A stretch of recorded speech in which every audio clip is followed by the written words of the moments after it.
만드신 하나님 아버지를 내가 믿사오며 그 외아들 우리 주 예수 그리스도를 믿사오니 이는 성령으로 잉태하사 동정녀 마리아에게 나시고 본디오 빌라도의 고난을 받으사 십자가에 못 박혀 죽으시고 장사한 지 사흘 만에 죽은 자 가운데서 다시 살아나시며 하늘에 오르사 전능하신 하나님 우편에 앉아 계시다가 저리로서 산자와 죽은 자를 심판하러 오시리라. 성령을 믿사오며 거룩한 공예와 성도가 서로 교통하는 것과 죄를 사해 주시는 것과 몸이 다시 사는 것과 영원히 사는 것을 믿사옵나이다. 아멘.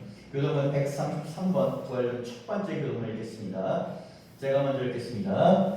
하나님께서 그를 사망의 고통에서 풀어 살리셨으니 이는 그가 사망에 매여 있을 수 없으니라. 우리 주 예수 그리스도로 말미암아 우리에게 승리를 주신 하나님께 감사하니 그러므로 내 사랑하는 형제들아 견실하며 흔들리지 말고 항상 주의 일에 더욱 힘쓰는 자들이 되라.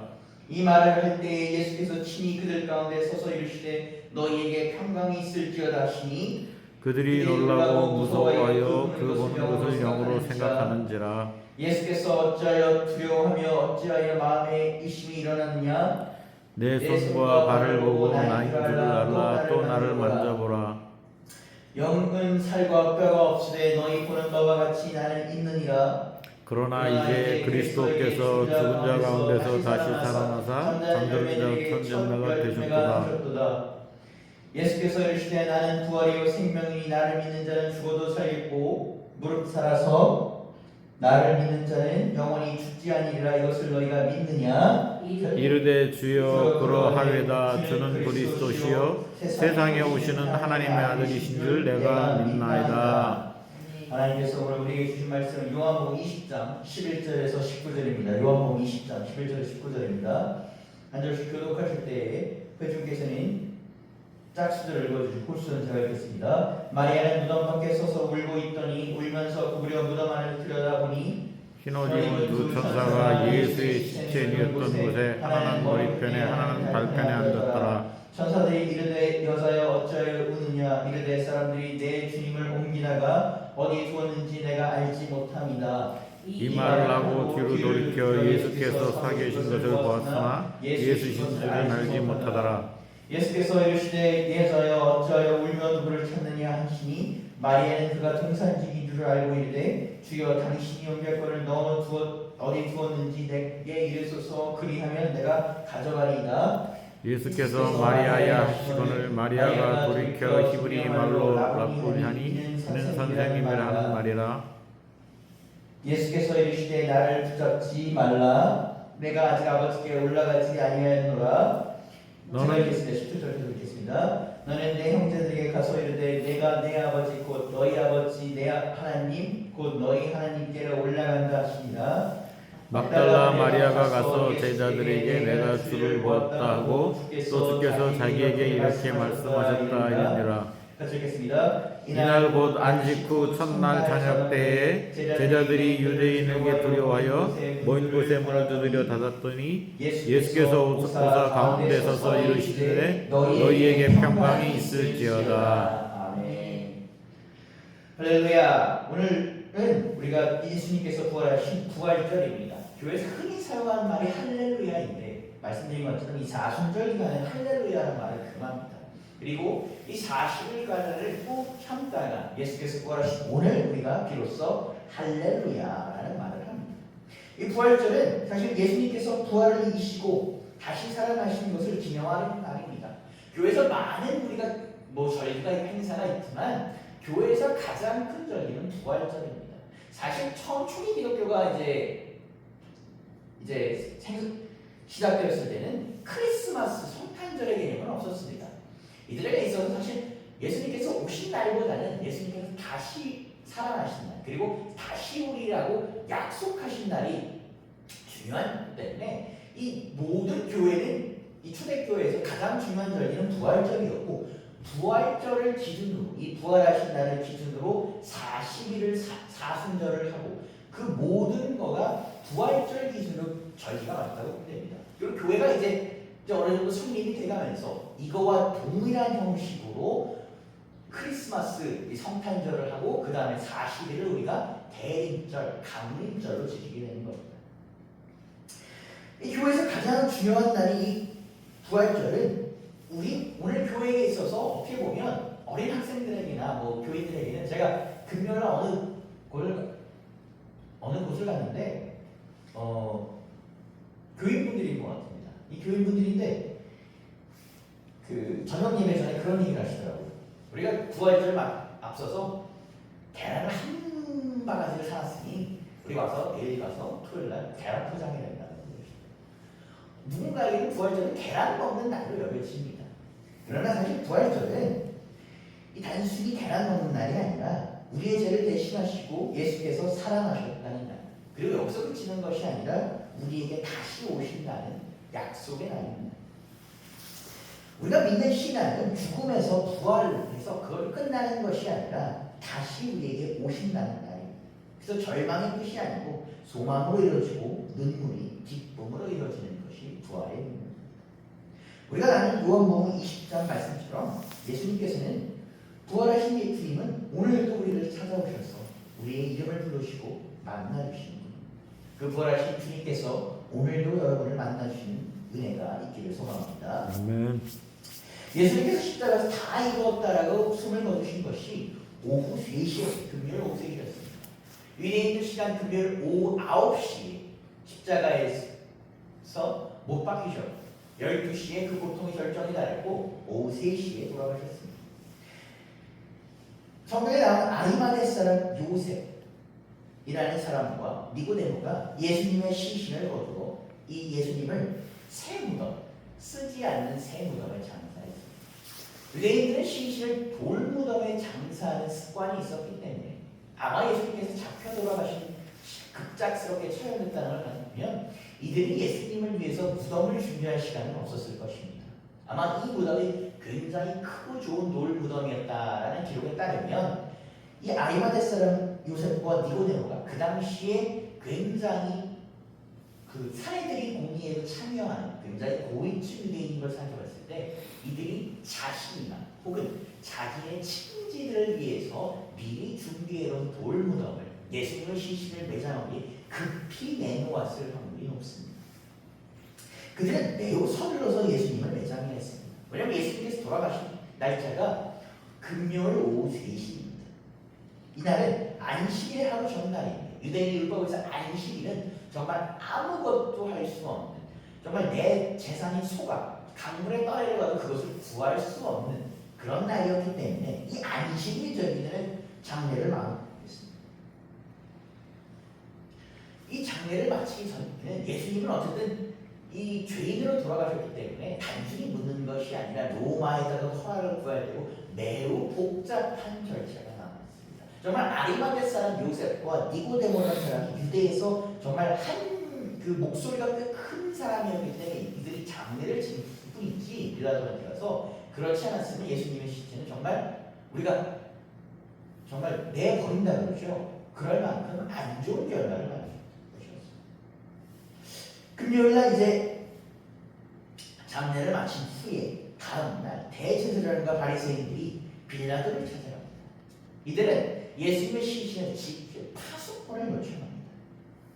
빌라도는 이들에게 파수꾼을 허가해서 무덤을 봉인하고 파수꾼을 세웠습니다. 대제사장들과 이 바리새인들은 성경에 보면 그들이 두려워하였다.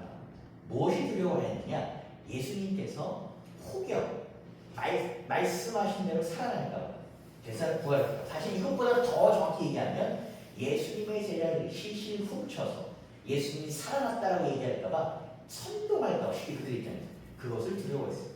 그렇기 때문에 파수꾼을 지켜서 꽁꽁 댕기십니다. 안식일이 지난 첫 번째 일요일 새벽, 오늘 우리가 말하는 주일입니다. 혹여 이단들이 그런 얘기를 합니다. 성경에 나오는 안식일은 토요일인데 왜 기독교는 주일을 안식일로 지키는가? 그것은 왜 그러냐면 예수님께서 돌아가신 후에 금요일날 돌아가신 후에 주일날 되살아나셨기 때문에 기독교는 주일을 새로운 안식일로 새로운 매일매일 부활절로 드리는 겁니다. 어쨌든 일요일 새벽에 여러 여인들이 향품을 가지고 무덤으로 갑니다. 공간부에 따르면 이 여인들이 뭐 막달라 마리아, 야고보의 어머니 마리아, 살로메였다고 합니다. 그 후에 기록을 보면 공간 복음서마다 조금씩의 차이가 있지만 여인들이 도착한 뒤에 무덤을 보니 무덤을 봉인했던 입구에 큰 돌이 치워져 있었다고 얘기합니다. 요한복음에서는 어떻게 얘기하냐면 마리아가 이제 빈 무덤을 본 후에 제자들을 불러갔고 그 중에 가장 신뢰받던 가장 가까웠던 제자들 베드로와 요한을 불러봅니다. 그들은 무덤을 보고 예수님의 시신이 사라짐을 보고 놀랐는데 예수님의 부활까지는 생각하지 못하고 무슨 이유인지 그들이 잠시 후에 되돌아갑니다. 그러니까 마리아가 두 사람을 불러왔는데 두 사람은 좀 다 떠나고 마리아 혼자 남아있는 거예요. 혼자 남겨진 막달라 마리아가 울고 있는 그 시점 오늘 본문의 시작입니다. 요한복음 20장 11절에서 14절을 읽겠습니다. 마리아는 무덤 밖에 서서 울고 있더니 울면서 구부려 무덤 안을 바라보니 흰 옷 입은 두 천사가 예수의 시체 누였던 곳에 하나는 머리편에 하나는 발편에 앉아있더라. 천사가 이르되 여자여 어찌하여 우느냐 이르되 사람들이 내 주님을 옮겨다가 어디 두었는지 내가 알지 못함이니이다. 이 말을 하고 뒤를 돌이켜 예수께서 서 계신 것을 보았으나 예수이신 줄은 알지 못하더라. 이 막달라 마리아라는 여인은 너무 잘 알고 있는 그 귀신 들렸던 여인입니다. 7 귀신이 들렸던 자로서 예수님께서 그녀를 그 귀신을 쫓아내 주셨고 그 후에 그녀가 예수님을 따랐던 사람입니다. 그녀는 12사도였던 사람은 아니었지만 넓은 의리로 예수님의 제자로서 예수님의 사역을 목격하고 경험해왔고 예수님께서 돌아가신 후에는 처음으로 무덤에 방문했던 사람입니다. 그녀는 사랑하는 스승을 잃었는데 그녀를 귀신에서 패망시키시고 새로운 삶을 주셨던 예수님께서 십자가에서 돌아가셨습니다. 그것만 해도 그녀의 인생의 구원자가 지금 없어졌을 뿐인데 이제 시신마저 없어졌다. 오늘 본문에 보면 여인 셋이 방문하는데 여인 셋이 향유를 갖고 갑니다. 이 향유를 왜 바르냐면 시신이 썩지 말라. 시신이 부패하니까 썩음을 최대한 늦추는 겁니다. 그래서 값비싼 향유를 가지고 간 건데 그 향유를 바르고 마지막 분에 그 병이를 포할 순간조차 뺏긴 겁니다. 다른 불러왔던 두 사람 베드로와 요한은 떠나 그녀 혼자 남아서 울면서 무덤 안쪽에 시신이 혹여라도 남아있을까 혹은 뭐 작은 단서라도 남아있을까 하면서 울면서 무덤을 구부려서 이렇게 보고 있었습니다. 그런데 거기에 두 사람이 오릅니다. 본문에 뭐라고 하면 흰 옷 입은 두 천사가 있었다. 두 천사가 각 예수님의 머리와 발 위치에 천사가 서 있었습니다. 그녀가 마리아에게 묻습니다. 어찌하여 당신은 울고 있습니까? 여러분 참 이상합니다. 사실 천사들은 그녀가 이곳에서 왜 울고 있는지 지금까지 무슨 일이 벌어졌는지 자신들이 왜 있는지를 누구보다 잘 아는 존재들입니다. 그런데 그런데 그런 천사들이 마리아에게 묻습니다. 왜 울고 있는가? 그들이 만약 던지는 질문은 마치 그녀가 슬퍼 울 일이 없는데 슬퍼 울고 있다는 인상을 줍니다. 마리아가 울면서 누군가가 예수님의 시신을 훔쳐갔기에 슬피 운다라고 설명합니다. 마리아는 부활을 이해할 수가 없었고 부활을 알 수가 없었습니다. 그렇기 때문에 예수님의 시신을 훔쳐갔다고 얘기합니다. 그녀의 눈은 눈물로 가려 있었고 그녀의 마음은 슬픔으로 무거웠습니다. 그런 상황 속에서 마리아가 무덤을 떠나지 않으면서 울면서도 그 자리를 지켰고 끝까지 주님을 찾았습니다. 그런데 그런 그녀들이 한 사람이 보입니다. 요한복음 20장 15절에 16절 읽겠습니다. 예수께서 이르시되 여자여 어찌하여 울며 누구를 찾느냐 하시니 마리아는 그가 동산직인지를 알고 이르되 주여 당신이 옮겼거든 어찌 두었는지 내게 이르소서 그리하면 내가 가져가리이다. 예수께서 마리아의 시론을 마리아이가 돌이켜 히브리어 말로 라보니 하니 이는 선생님이라 하는 뜻이다. 여기 혹시나 여기 15절에 보면 주여 당신이 옮겼거든 이것은 여기서 주라는 것은 주님을 말하는 것이 아니라 그냥 존칭. 우리로 얘기하면 왜 급할 때 누가 그러잖아요. 선생님 이러지 않습니까? 그 선생님이라고 합니다. 마리아가 그만큼 이게 급박한 상황이니까 주상대를 존칭한 거라고 보시면 됩니다. 예수님께서 마리아에게 누구를 찾으며 슬피냐라고 묻습니까? 마리아가 뭐라고 합니까? 이곳에 묻힌 예수님의 시신을 찾는다고 합니다. 앞서 말씀드린 것처럼 그녀의 눈은 눈물로 가려져 있었고 그녀의 마음은 슬픔으로 무거웠기 때문에 눈앞에 계신 예수님을 알아보지 못했습니다. 정확히 그녀는 예수님의 죽음을 자신의 눈으로 확인했고 부활하실 것이라는 말을 그녀가 어쩌면 들었겠지만 아마 막달라 마리아 높은 언급을 들었을 겁니다. 왜? 12 제자는 아니었지만 매우 가까운 사람으로 묘사됩니다. 그렇기 때문에 그녀가 들었을 거지만 믿을 수가 없기 때문에 예수님일 거란 생각조차 못했습니다. 우리가 너무 놀랍게 어떤 사람을 보면 야, 이 꿈이야 생시냐 귀신이야 이러지 않습니까? 그렇게 생각한 거라고 보시면 됩니다. 그녀는 마치 눈뜬 장님처럼 눈앞이 가려져 있었습니다. 그때 예수님께서 그를 뭐라고 하십니까? 마리아야 라고 이름을 부르십니다. 그러자 눈물이 가렸던 그녀의 눈이 띄고 예수님의 음성이 들립니다. 마리아의 모습은 때때로 우리와 같습니다. 뱀 무덤을 바라보는 마리아처럼 우리는 슬픔과 허망 안에 그 절망이 우리의 눈을 가려서 앞이 보이지 않을 때가 있습니다. 앞이 깜깜하고 자기가 어떻게 해야 될까? 라고 막막할 때가 있습니다. 눈앞에 계신 예수님이 보이지 않을 때가 있습니다. 그런 우리에게 예수님께서 뭐라고 하십니까? 우리의 이름을 부르십니다. 마리아의 이름을 부르십니다. 그리고 그 이름을 부르시며 우리를 깨우십니다. 우리에게 절대 왜 너 눈이 안 보이니라고 탓하지 않으십니다. 눈이 안 보이니 내가 대신 너의 이름을 부르겠다. 이처럼 주님께서 마리아라고 이름을 부르신 순간 슬픔에 잠겨있던 그 한 사람이 눈이 뜨고 귀가 열려 부활의 증인이 되었습니다. 요한복음은 주님을 알아보는 것은 우리의 눈이 아니라 우리를 부르는 주님의 음성임을 말합니다. 오늘 우리도 마찬가지입니다. 상황은 우리의 눈을 가립니다. 여러분, 제가 어느 교회 화장실을 갔는데 교회에서 그런 말이 적혀 있더라고요. 기도하지 않으면 문제가 크게 보이고 기도하면 주님이 더 크게 보인다라고 하는데 저는 죄송합니다. 그 말이 조금 반박할 거라고 생각합니다. 기도하지 않으면 문제가 더 커 보이고요. 죄송합니다. 어떨 때는 기도해도 문제가 더 커 보입니다. 기도하는데 주님은 보이지도 않을 때가 많아요. 기도하는데 주님은 보이지도 않을 때가 많고 문제만 내 앞에 보입니다. 이걸 내가 기도를 하는 건지 그냥 산에 올라가서 그냥 소리 지르는 건지 정말 다 없는 애아이라고 그렇게 생각하는 거지. 그런데 주님 뭐라고 하십니까? 너의 눈이 보이지 않을 때 내가 너를 탓하는 것이 아니라 너를 불러 깨우리라 라고 말씀하십니다. 우리 앞에 계셔서 우리가 할지라도 우리가 보이지 못할 때 주님 어떻게 하십니까? 우리를 부르십니다. 성경을 항상 보면 예수님께서는 누군가를 치유하실 때 누군가를 먼저 하시러 하십니다. 항상 부르십니다. 이 부르다라는 것을 신학적으로 보면 이것이 초대입니다. 예수님은 항상 우리를 자신의 자리로 초대하십니다. 예수님께서 항상 누군가를 치유하시고 부르실 때 그 상황을 보십시오. 그 사람의 상황은 만막합니다. 눈앞에서 뭐 있을 때 그분이 기도를 안 해서 그분의 상황이 커 보이는지는 모르겠지만 상식적으로 그분의 상황은 만막한 상황입니다. 그런데 예수님은 어떻게 하십니까? 그 부르심으로 그 상황을 위해서 자신의 상황으로 그 사람을 항상 끌어들이시고 초대하시고 성경에 예수님께서 그러시죠. 내가 저 문 밖에서 두드릴 때에 너희가 문을 열면 그 두드릴 것이 무엇입니까? 우리를 부르시는 것입니다. 부를 때 우리가 중요한 건 뭡니까? 문을 여는 것, 그 부르심에 답하는 것입니다.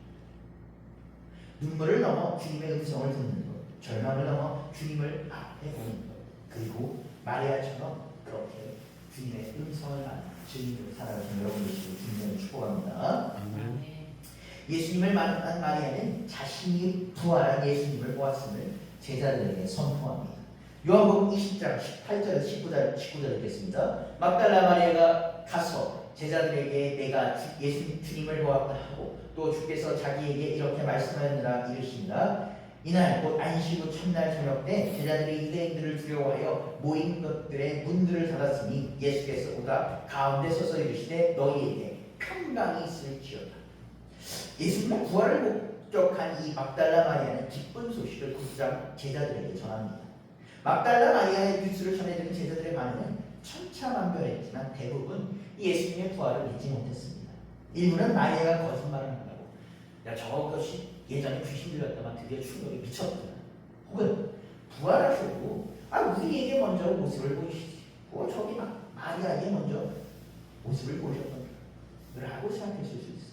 마가복음과 누가복음에서는 이 제자들이 예수님을 보았다는 마리아의 증언을 허탄하게 여겨 믿지 않았다. 허황되게 여겨서 믿지 않았다라고 증언합니다. 그럼 우리 질문해야 됩니다. 하나님은 왜 막달라 마리아를 부활의 첫 증인으로 선택하십니까? 당시 고대 근동지방에서는 이 법정 증인을 세울 때 남성의 증인을 좀 더 우선시했다고 합니다. 그러니까 우리가 예수님의 제자들이 이 예수님의 부활을 꾸며내고 거짓말을 했다 보면 우리가 봤다 혹은 제3의 남성이 봤다라고 얘기해야 되는데 이 마리아가 봤다라고 얘기하는 건 여러분 그거는 이 증거가 말도 안 되는 얘기인 겁니다. 복음서는 누구를 꺼냅니까? 마리아를 보는 증거입니다. 그러면서 기독교 역사상 가장 중요한 소식은 마리아가 어떤 사람이었습니까? 마리아는 세상에서 귀신 들렸던 여인. 이 여인 참 별볼일 없는 여인. 평범한 여인. 그런데 반면 막달라 마리아는 어떻습니까? 도망간 제자들과 달리 끝까지 십자가를 지켜요. 가장 먼저 무덤을 찾았고 다른 제자들이 도망간 와중에 혼자 남아 울면서 뒤를 썼던 사람. 예수님의 제자들이 왜 도망갔습니까? 예수님은 그나마 불공정한 재판이라도 받아서 형식이라도 해서 했지만 예수님의 제자들은 어떻습니까? 그냥 잡히는 대로 즉살형입니다. 그렇기 때문에 그것이 두려워 도망가. 이들은 재판할 필요가 없어요. 그냥 요즘으로 말하면 그냥 길거리에서 총살해도 전혀 신경. 그게 무거워 도망갔습니다. 하물며 막달라 마리아가 어떻게 했습니까? 이 여인은 정말 진짜 총도 아까워요. 그러니까 누가 그러잖아요. 총도 아까워서 때려 죽인다고 그러죠. 딱 그거에 그렇게 죽을 수 있는 여인입니다. 그런데 그 여인이 언제 나왔습니까? 혼자 남아 예수님을 찾았습니다. 마리아는 가장 열심히 예수님을 찾았습니다. 가장 간절했던 마리아에게 나타나셨습니다. 그녀는 어쩌면 예수님의 제자들과 신학적으로 준비된 사람이 아니었을지도 모릅니다. 부활을 잘 몰랐을지도 모릅니다. 예수님의 제자들보다 덜 배웠을지도 모릅니다. 그런데 내가 주님을 보았다고 말하는 실제로 만난 증인이었습니다. 그렇기 때문에 하나님께서는 마리아를 첫 증인이었습니다. 그렇게 마리아의 증인은 예수님의 제자들이 믿지 않았을 그 저녁, 그 주일 저녁 예수님께서 부활하셔서 믿지 않는 제자들에게 찾아오십니다. 당시 성경은 예수님의 제자들이 예수님을 죽인 유대인들이 자기들 말을 죽이러 올까 두려워 숨어 있었다라고 증언합니다. 그러니까 어디 좋은 장소는 아닐 겁니다. 그냥 이제 조그마한 장소에서 정말 우리가 성경을 보면 누가복음을 보면 예수님의 제자, 저기는 그림을 보면 예수님의 제자들이 도망갔다라는 겁니다. 그러니까 어느 지역으로 이제 이동하고 있는데 정황상 보면 이것이 뭡니까? 도망가는 쉽게 말하면. 저 제자들은 12제자에 속한 사람들은 아니었지만 예수님의 지근거리에 속한 사람들입니다. 그리고 우리가 한 명은 뭐라고 합니까? 그 중에 둘 중 하나는 아마 누가일 것이다 라고 얘기합니다. 누가복음에서는 누가가 여기 하니까 이들조차 죽을 거라고 생각해서 예수님께서 처형 당하실 때 아니면 잡힐 때 도망간 겁니다. 그리고 그나마 나머지 제자는 뭐예요? 그나마 도망가지 못한 겁니다. 도망가지도 못하고 어디 숨어있는 상황입니다. 그런 제자들에게 예수님께서 나타나셔서 부활한 육신을 보시고 뭐라고 합니까? 평강이 있으라고 주문합니다. 여러분 예수님 육신 물론 제자들의 상황은 다 이해합니다. 제자들의 상황은 다 이해하죠. 왜? 여러분 그 끔찍한 죽음을 목도했는데 누가 내가 예수님과 함께 죽겠습니다라고 자신있게 얘기할 수 있습니다. 왜 우리 그런 얘기 많이 하지 않습니까? 그 연인들끼리 나랑 너랑 빠지면 물에 빠지면 누구부터 살려달라고 할까요? 모든 사람은 나부터 살려달라고 합니다. 그게 당연한 얘기예요. 그렇지 않습니까? 그런데 여러분 그 당연한 얘기를 하면 성경은 어떻습니까? 섭섭해합니다. 마찬가지로 예수님의 제자들은 당연히 죽음이 두려웠을 겁니다. 그런데 예수님 당연히 섭섭하실 수 있죠. 화나실 수 있죠, 인간적으로. 그러나 예수님께서 그 제자들 앞에 나타나셨을 때 너희들이 어떻게 도망가냐? 너희들이 어떻게 나한테 이렇게 하냐? 이 베드로야 어떻게 그러냐고 생각합니다. 뭐라고 합니까? 평강이 있으라. 왜 평강이 있으라는 거예요? 당시 예수님의 제자들의 상황은 어떻습니까? 예수님께서 돌아가셔서 슬픔과 좌절에 빠져 있었습니다. 예수님을 버리고 도망간 그들 자신에 대한 자책이 있었고 현실의 위협에 대한 두려움을 가득 차 있었습니다. 그런 제자들에게 예수님이 전하신 첫 마디가 뭡니까? 평강입니다. 제자들은 예수님을 버리고 도망갔던 사람들입니다. 베드로는 3번이나 부인했고 나머지 제자들도 흩어졌습니다. 그들에게 예수님이 먼저 나타나신다면 책망과 꾸짖음과 분노가 먼저일 것입니다. 예수님 뭐라고 하십니까? 평강을 선포하십니다. 이 평강은 단순한 평강, 잘 지내라, 좋은 일이 있어라, 밥 먹었니라는 의미가 아니라 용서와 관계의 회복에서 예수님께서는 제자들에게 다른 어떤 것보다 평강을 전하십니다. 그 평강이 예수님의 죽음과 부활로 죄의 문제가 해결되고 하나님과 그들의 관계가 회복되었다는 두려움이 아닌 평강, 정죄가 아닌 은혜가 삶의 기준이었습니다. 평강이 있으라 예수님의 말은 부활로 완성된 그들이 현실 가운데 두려워하고 있는 그 모든 것을 이기는 부활로 완성된 구원의 결과를 선포하는 말씀입니다. 오늘 여러분, 우리도 제자들처럼 두려워하였습니다. 현실에 도망가서 문 닫고 있을 때가 있습니다. 그 자리에 예수님께서 우리에게 찾아오신 말씀하십니다. 평강이 있습니다. 여러분, 우리의 상황이 바뀌어서가 아닙니다. 주님이 찾아오셨기 때문에 평강이 있는 것이고 주님이 오셨기 때문에 이 현실을 이길 수 있는 것입니다.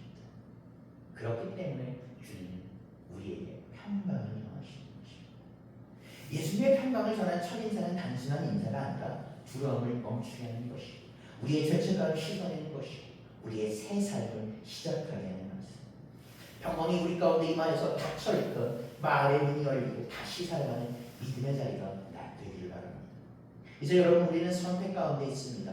부활하신 주님을 만나 내가 고백하며 내가 주를 보았다며 고백하며 증인의 삶으로 살아갈 것인지 혹은 여전히 두려움 속에 문을 닫고 머무를 것인지.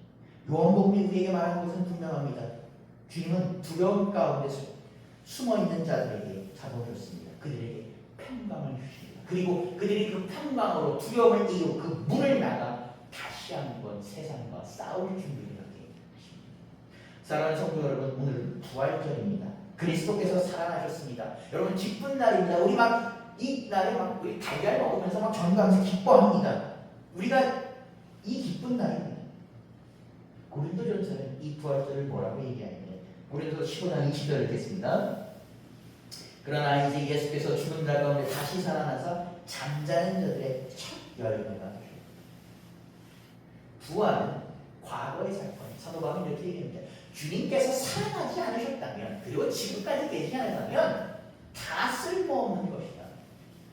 그럼 예수님께서 좋은 말씀 전하시고 좋은 사역하시고 십자가에 돌아가시는지 지금 우리가 무슨 상관입니까? 주님께서 부활하시고 지금까지 살아계시기 때문에 마태복음에서는 이렇게 얘기합니다. 내가 세상 끝날까지 너희와 항상 함께 있습니다. 그 약속이 우리에게 있기 때문에 우리가 평강을 살아가는 것입니다. 부활하신 예수님께서 우리와 함께 하십니다.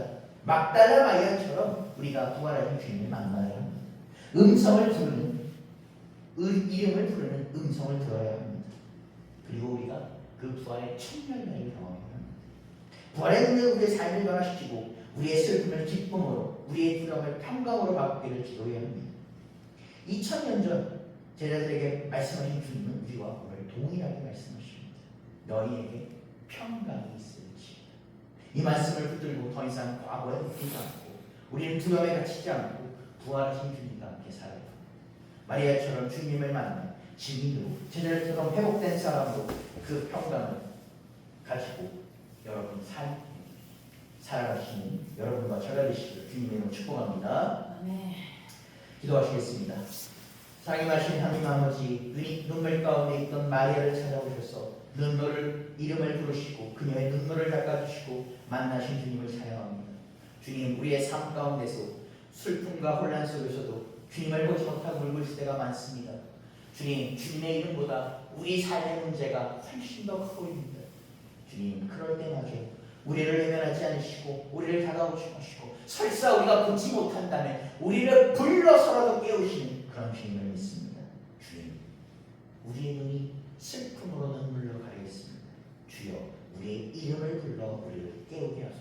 우리를 알아보게 하소서. 부활의 기쁨을 경험하게 하소서. 마리아처럼 주님을 만난 후에 새로운 생명으로 새로운 삶으로 살게 하소서. 두려움 아닌 기쁨으로 담대함으로 살아갈 수 있도록 주여 이끌어 주옵소서. 그리하여 부활, 승리, 주님께서 우리에게 베푸신 사랑이는, 주님께서 우리에게 베푸신 새 생명이는 깨닫고 살아가는 우리 될 수 있도록 이끌어 주옵소서. 자, 예수 그리스도 이름입니다. 아멘. 찬송가 164장 예수 부활의 찬양하겠습니다.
주님 감사합니다. 우리 기쁜 부활절 주님 우리 함께하게 하시네 감사합니다.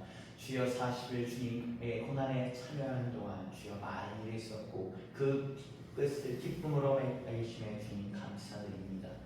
주여 오늘 하루 동안 주여 기쁘게 하시옵고 또 앞으로도 주님 많은 일이 있을지라도 주님이 함께하여 주옵소서. 작은 일에 흔들리고 작은 일에 기뻐올지라도 주여 주님의 이름을 기억하게 하시고 어떤 일이 있을지라도 주님의 이름을 의지하게 하여 주옵소서. 우리를 너무나도 사랑하시어 십자가에서 독생자를 내주신 예수 그리스도의 이름으로 기도드립니다. 아멘.